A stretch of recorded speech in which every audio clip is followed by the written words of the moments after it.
नमस्कार, जय हिंद, जय भारत, वंदे मातरम। मैं पीसी चौधरी आप सभी का स्वागत अभिनंदन करता हूं वंदे मातरम क्लासेज के यूट्यूब चैनल पर। अपन पढ़ रहे हैं राजस्थान डेली करंट अफेयर्स का आज 10वां वीडियो है। तो मित्रों, प्रतिदिन सुबह 10 बजे डेली करंट अफेयर्स की क्लास आ रही है आपके एग्ज़ाम को दृष्टि से महत्वपूर्ण प्रश्नों को लेकर के। तो आप सुबह 10 बजे प्रतिदिन इन प्रश्नों को देखें और इस बार अपनी सफलता प्राप्त करें। इस बार अपने को चांद सितारे अपने घर पर लाने हैं। चांद सितारे तो पहले आते थे, इस बार तो पूरा ब्रह्मांड को लेकर के आना है, पूरा ब्रह्मांड को घर पर लेकर के आना है। कह दो अपने पिताजी को कि आप तो जयपुर, दिल्ली, मुंबई में अपना फ्लैट बुक कीजिए, इस बार मेरी नौकरी पक्की है। बस एग्ज़ाम होने की देरी है, बस एग्ज़ाम हो जाए, सिलेक्शन अपना पक्का है। चलिए, बोले तेजाजी महाराज की जय। शुरू करते हैं अपना पहला प्रश्न। आज का पहला प्रश्न है, राजस्थान के सरकारी कॉलेज में ज्ञान दूत कार्यक्रम की शुरुआत कब की गई है? राजस्थान के सरकारी कॉलेजों में ज्ञान दूत कार्यक्रम की शुरुआत कब से हुई है? तो इसमें आपसे क्या क्या प्रश्न पूछ सकते हैं। पहला प्रश्न तो ये भी पूछ सकते हैं, ज्ञान दूत कार्यक्रम किससे संबंधित है? ज्ञान दूत कार्यक्रम किससे संबंधित है? तो सरकारी कॉलेज के छात्रों को जो ऑनलाइन क्लासें लगाई जाएगी उससे संबंधित है। और ये ज्ञान दूत कार्यक्रम की शुरुआत कब हुई है? इसकी शुरुआत कब हुई है? तो देखते हैं ऑप्शन। पहला ऑप्शन है 7 मार्च 2021 से, 8 जून 2021 से, 9 जून 2021 से और 10 मई 2021 से। तो इसका सही आंसर है 9 जून 2021 से। 9 जून 2021 से। 9 जून से कब तक चलेगी ये? 30 जून तक। 9 जून से 30 जून तक चलेगी। क्या होगा इसमें? जो कॉलेज, सरकारी कॉलेज के स्टूडेंट है, पीजी और यूजी के, इन छात्रों के लिए 20 मुख्य जो टॉपिक है, प्रत्येक विषय के 20 मुख्य जो टॉपिक है उसको पढ़ाए जाएंगे। उनको बोला है कि आप घर पर बैठे बैठे लूडो नहीं खेलेंगे, आप ये जो आपके टॉपिक है इन टॉपिक को पढ़ेंगे। तो ध्यान रखेंगे कौन सा कार्यक्रम था? ज्ञान दूत कार्यक्रम 9 जून 2021 को आरंभ किया है, जो 30 जून तक चलेगा। अगला प्रश्न देखते हैं। दूसरा प्रश्न है, राजस्थान में नई खनिज नीति लागू की जाएगी। राजस्थान में नई खनिज नीति लागू की जाएगी। इसका प्रारूप, इसका ड्राफ्ट तैयार करने के लिए बनाई गई कमेटी के अध्यक्ष कौन होंगे?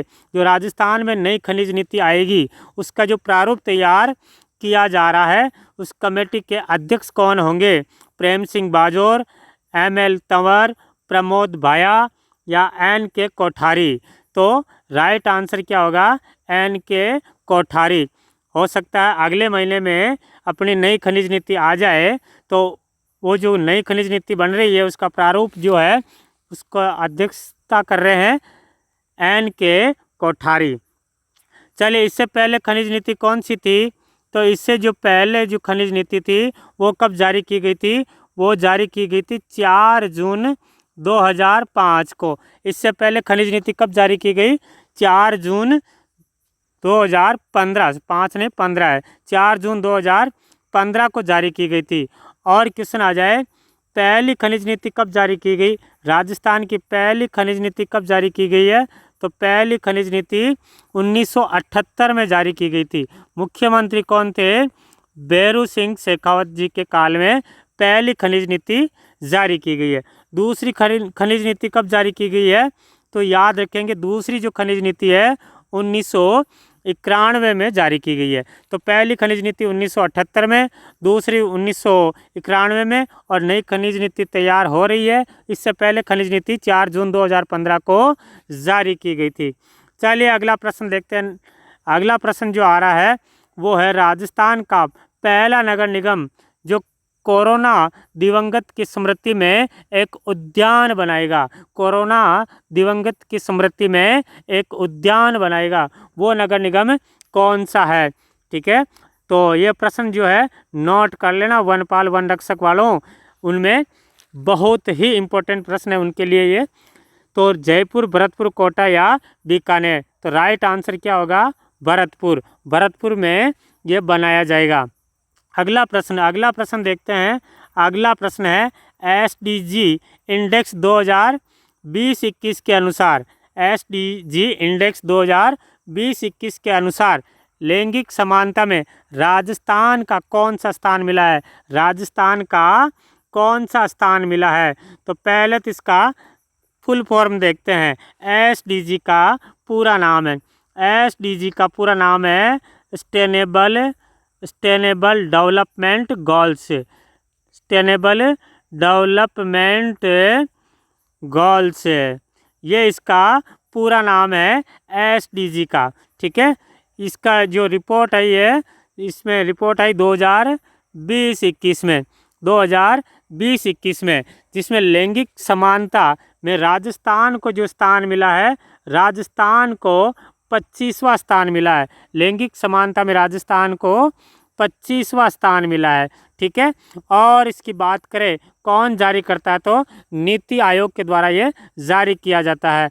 और इसमें याद रखिए ऑल ओवर में इसमें राजस्थान का कौन सा स्थान है, तो SDG, ये SDG 3.0 है। इस ऑल ओवर में सभी में देखा जाए तो राजस्थान का 24वां स्थान है, राजस्थान का 24वां स्थान है। जबकि ऑल ओवर में राज्यों और केंद्र शासित प्रदेश को मिला करके राजस्थान का 19वां स्थान है।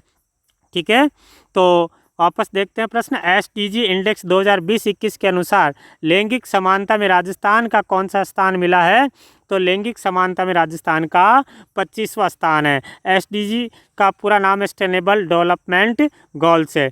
ठीक है, और सरकार को बोलना कि अगली बार जब भी आप ये जितने भी आंकड़े जारी करें सब याद रख लेंगे, सब याद रख लेंगे, बस आप तो इनका नाम अच्छा रख लो, नाम याद रहे जैसा नाम रख दो। ठीक है, तो नाम अच्छा रख लो, जैसा याद रह जाए, बाकी आंकड़े अपन याद कर लेंगे। एक ध्यान रखना, नीति आयोग के उपाध्यक्ष कौन है, तो नीति आयोग के जो उपाध्यक्ष है वो है राजीव कुमार। कौन है? राजीव कुमार। अध्यक्ष कौन है, तो नीति आयोग का अध्यक्ष प्रधानमंत्री रहता है, नीति आयोग के अध्यक्ष प्रधानमंत्री है। चलिए अगला प्रश्न देखते हैं। नेक्स्ट प्रश्न है, राजस्थान के किस जिले में ग्रीन फील्ड इंटरनेशनल एयरपोर्ट विकसित करने के लिए केंद्र और राज्य सरकार के बीच सहमति बनी है? कौन से जिले में ग्रीन फील्ड इंटरनेशनल एयरपोर्ट विकसित करने के लिए केंद्र और राज्य सरकार के बीच में सहमति बनी है? डबोक उदयपुर, कोट कासिम अलवर, निमराना अलवर या फिर किशनगढ़ अजमेर? तो राइट आंसर होगा अपना कोट कासिम अलवर। जो दिल्ली मुंबई औद्योगिक कॉरिडोर है उसके तहत ग्रीन फील्ड इंटरनेशनल एयरपोर्ट बनने जा रहा है कोट कासिम अलवर में। ठीक है, तो आप भी अपने घर से जाना और इसमें कोट कासिम में वहाँ जा कर के एरोप्लेन में बैठ करके वापस आ जाना जी। तो ये जो एयरपोर्ट है ये कुल 4 चरणों में बनेगा। कितने चरणों में? कुल 4 चरणों में बनाने की योजना है। पहला चरण रहेगा 2022 से 2027 तक, पहला चरण रहेगा 2022 से 2027 तक, और दूसरा चरण रहेगा 2027 से 2032 तक, 2027 से 2032 तक, और तीसरा चरण रहेगा 2032 से 2042 तक, 2032 से 2042 तक, और देखिए चौथा चरण रहेगा 2042 से 2052 तक। देखो कितना लंबा चलेगा, है ना।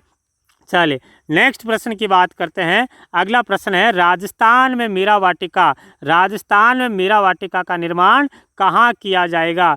मीरा वाटिका का निर्माण कहाँ किया जाएगा? चित्तौड़गढ़, नौसर घाटी पुष्कर, खानवा भरतपुर या फिर दानक्या गांव जयपुर में? तो मीरा वाटिका का निर्माण खानवा जयपुर में किया जाएगा। कहाँ किया जाएगा? खानवा जयपुर में। खानवा का युद्ध भी हुआ था, याद होगा। खानवा का युद्ध 17 मार्च 1527 को हुआ था, महाराणा सांगा वर्सेस बाबर के मध्य हुआ था। ठीक है, तो 2-3 और पार्क आपको ध्यान रखना है। तो मीरा वाटिका का निर्माण कहाँ किया जाएगा? खानवा। और एक गुरु रैदास स्मारक, गुरु रैदास स्मारक ये कहाँ पर है? तो ये चित्तौड़गढ़ में, ये है चित्तौड़गढ़ में। महाराणा प्रताप का स्मारक, महाराणा प्रताप का स्मारक तो ये याद रखेंगे, नौसर घाटी पुष्कर में, नौसर घाटी पुष्कर में। और पंडित दीनदयाल उपाध्याय स्मारक, पंडित दीनदयाल उपाध्याय स्मारक ये कहाँ बनेगा? तो ये बनेगा आपके धानक्या गांव जयपुर में, धानक्या गांव जयपुर में पंडित दीनदयाल उपाध्याय स्मारक बनाया जाएगा। चलिए, यह है अपने मीरावाटी का छठा प्रश्न। अगला प्रश्न की बात करें, सातवां प्रश्न आ रहा है। सातवां प्रश्न, रामस्नेह संप्रदाय के पीठाचार्य डॉक्टर हरिनारायण शास्त्री का, जिनका हाल ही में निधन हो गया है, डॉक्टर हरिनारायण शास्त्री जिनका हाल ही में निधन हो गया है, यह किस पीठ से संबंधित है? कौन सी पीठ से संबंधित है? रैण, सापरा, सेतल या फिर खेड़ापा? तो ये अपने रैण शाखा से संबंधित है। रैण शाखा, रैण शाखा कहाँ पड़ती है? नागौर में। चलिए, रामस्नेह संप्रदाय से संबंधित अपन बात करें तो रामस्नेह संप्रदाय के प्रवर्तक माने जाते हैं रामचरण जी। इनके प्रवर्तक माने जाते हैं रामचरण जी। रामचरण जी का जन्म हुआ था सोडा गांव में, सोडा गांव में इनका जन्म हुआ है। और रामस्नेह संप्रदाय की प्रधान पीठ कहाँ है? तो प्रधान पीठ की बात करें तो प्रधान पीठ है शाहपुरा। रामस्नेह संप्रदाय की प्रधान पीठ है शाहपुरा में। और इनके जो उपदेश है रामचरण जी के, तो वो उपदेश किस में लिखे गए हैं? कौन सा ग्रंथ है? तो इनका जो उपदेश है वो है अर्णब वाणी। अर्णब वाणी क्वेश्चन आएगा, अर्णब वाणी कौन से संप्रदाय से संबंधित है? रामस्नेह संप्रदाय से संबंधित है। तो इसकी प्रधान पीठ शाहपुरा है। और इसकी जो अन्य पीठ है, अन्य 3 पीठें और हैं। एक है रैण, रैण कहाँ पड़ता है? नागौर में, रैण है नागौर में। इसके संस्थापक माने जाते हैं दरियाव जी, इसके संस्थापक है दरियाव जी। और इसको दरिया पंथ भी कहा जाता है। इस रैण शाखा को दरिया पंथ के नाम से भी जाना जाता है। अगली शाखा, दूसरी शाखा सिंहथल, अगली शाखा है सिंहथल, सिंहथल दूसरी, अगली है सिंहथल। और ये सिंहथल कहाँ पड़ती है? तो सिंहथल बताएंगे अपन, सिंहथल आपके बीकानेर में पड़ती है, सिंहथल बीकानेर।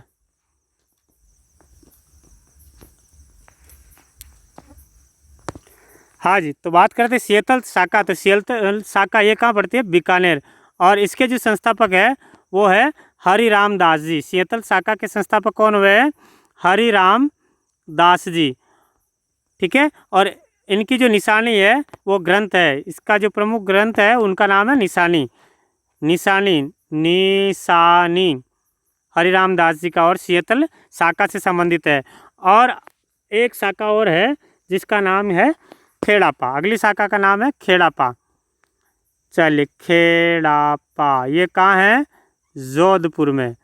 और इसके जो प्रवर्तक है वो है रामदास जी। इसके प्रवर्तक कौन है? रामदास जी। चलिए, नेक्स्ट प्रश्न देखते हैं। अगला प्रश्न है, हाल ही में राज्य वित्त आयोग का सदस्य सचिव किसे नियुक्त किया गया? राज्य वित्त आयोग का सदस्य सचिव किसे नियुक्त किया गया? बन्नालाल को, प्रवीण कुमार को, राज्य सेवक को, हेमाराम चौधरी को? तो जो छठा वित्त आयोग का गठन किया गया है, हाल ही में छठे वित्त आयोग के सदस्य सचिव नियुक्त किए गए हैं बन्नालाल को। किसको नियुक्त किया गया? बन्नालाल को। और छठे वित्त आयोग का अध्यक्ष किसे नियुक्त किया गया है? तो याद रखेंगे, अध्यक्ष नियुक्त किया गया है प्रद्युमन सिंह को, प्रद्युमन सिंह को। और इसके जो 2 अन्य सदस्य हैं, सदस्य कौन कौन है? तो एक तो लक्ष्मण सिंह है, एक तो लक्ष्मण सिंह है, वह दूसरे हैं अशोक लाहोटी, अशोक लाहोटी। ये छठे वित्त आयोग के सदस्य हैं और प्रद्युमन सिंह इसके अध्यक्ष है और बन्नालाल जी अपने सदस्य सचिव है। चलिए, अगला प्रश्न देखते हैं। 9वां प्रश्न है, राजस्थान की कोलवी गुफाएं कौन से जिले में? राजस्थान में कोलवी गुफाएं कौन से जिले में? झालावाड़ में, अलवर में, जयपुर में है या उदयपुर में? तो ये है अपने झालावाड़ जिले में, ये है झालावाड़ जिले में। और इनको ध्यान रखना, राजस्थान की एलोरा कहा जाता है, राजस्थान की एलोरा गुफा कहा जाता है। कौलवी की गुफाएं को। लेकिन हुआ क्या, आजकल इनकी कोई देखभाल नहीं करता है, इसलिए ये बिल्कुल नष्ट होने की जैसे आ रहा है। इसलिए अभी हाल ही में इनको सुरक्षित करने के लिए 25 लाख रुपए का प्रोजेक्ट लाया गया है, जिसमें रिवाइज कंजर्वेशन कार्यक्रम के तहत यहाँ गेट बना करके इसको यहाँ पर और सुविधाएं विकसित की जाएगी। ये थे अपनी कौलवी की गुफाएं, जिनको राजस्थान की एलोरा गुफाएं कहा जाता है, और ये कौन से ज़िले में है, झालावाड़ में। और ये जो है अपने बौद्ध भिक्षुओं का आश्रय स्थल था, ये बौद्ध भिक्षुकों का आश्रय स्थल था। चलिए एलोरा की भी बात कर लेते हैं। एलोरा की गुफाएं, एलोरा की गुफाएं कहाँ है, कौन से राज्य में है, तो एलोरा की गुफाएं महाराष्ट्र में। कहाँ पर है, महाराष्ट्र में। महाराष्ट्र में भी औरंगाबाद के पास है, औरंगाबाद के पास वाघोरा नदी के पास में, वाघोरा नदी के पास में पश्चिमी घाट, जो अपने भारत का पश्चिमी घाट है, वहाँ सह्याद्री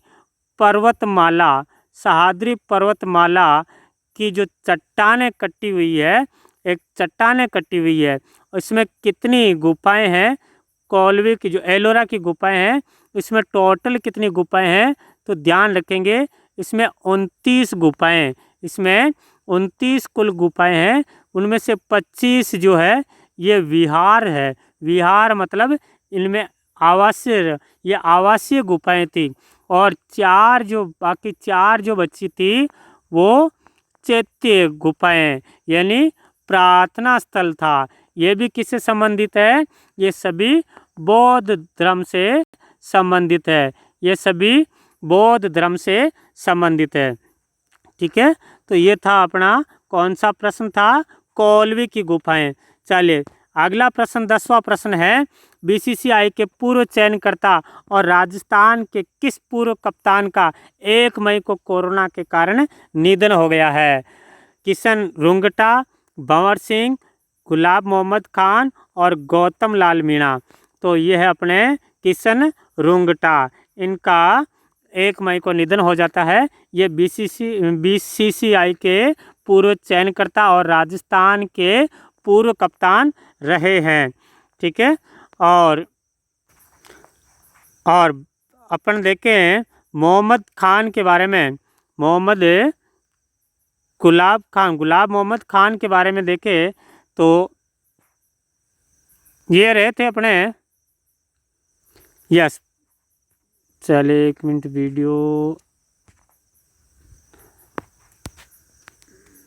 मोहम्मद खान ये अपने 1982 में एशियाई खेल में स्वर्ण पदक जीता था, एशियाई खेल में स्वर्ण पदक जीता था। और ये किससे संबंधित है, तो ये घुड़सवारी से संबंधित है। गुलाब मोहम्मद खान ये घुड़सवारी से संबंधित है। और गौतम लाल मीणा जी की बात करें, गौतम लाल जी मीणा ये उदयपुर ज़िले के जो दारियावद विधानसभा सीट है उससे एमएलए थे। इनका भी हाल ही में निधन हो जाता है। ठीक है, और एक ध्यान रखना, जनार्दन सिंह का भी नाम सुना होगा आपने। जनार्दन सिंह जो अंतर्राष्ट्रीय कबड्डी संघ के अध्यक्ष रहे हैं, और उनका भी कोरोना से निधन हो जाता है। अभी हाल ही में अर्जेंटीना ने जनार्दन सिंह के नाम पर नेशनल स्टेडियम रखने की घोषणा की है। चलिए अगला अपने ये प्रश्न हो गए हैं। अब फटाफट सीरीज, ऐसे फटाफट सीरीज अब रोज़ अपन 10 प्रश्नों को देखेंगे। ऐसे प्रश्न जिसका 1 सेकंड में अपने को आंसर देना होगा, ऐसे रोज़ के अपन 10 प्रश्न देखेंगे। चलिए पहला प्रश्न है फटाफट सीरीज में, पहला प्रश्न, हाथीमना नृत्य का संबंध कौन सी जनजाति से है, तो बताएंगे भील जनजाति से। किसे, भील जनजाति से। एक ही आंदोलन किसने चलाया था, मोतीलाल तेजावत ने। इंदिरा गांधी नहर की कुल लंबाई कितनी है, 649 किलोमीटर, 649 49 किलोमीटर। राजस्थान एकीकरण के तीसरे चरण के प्रधानमंत्री कौन है? तो बताएंगे माणिक्यलाल वर्मा। माणिक्यलाल वर्मा। पर्यटन दिवस कब मनाया जाता है? विश्व पर्यटन दिवस कब मनाया जाता है? 27 सितंबर को मनाया जाता है। 27 सितंबर को मनाया जाता है। जैसलमेर प्रजामंडल के संस्थापक कौन है? मीठालाल व्यास है। कौन है? मीठालाल व्यास है। संत भूरीभाई अलग का कार्य क्षेत्र क्या था? मेवाड़। क्या बताओगे? मेवाड़ रहा है। ठीक है। और संत भूरीभाई अलग को ध्यान रखना, मेवाड़ की दूसरी मीराबाई कहा जाता है। मेवाड़ की दूसरी मीराबाई। शिक्षा मंत्री गोविंद सिंह डोटासरा का विधानसभा क्षेत्र कौन सा है? तो बताएंगे लक्ष्मणगढ़ सीकर। लक्ष्मणगढ़ सीकर है। राजस्थान बजट 2021-22 कब पारित किया गया? तो बताएंगे 24 फरवरी को जारी किया गया। 24 फरवरी को।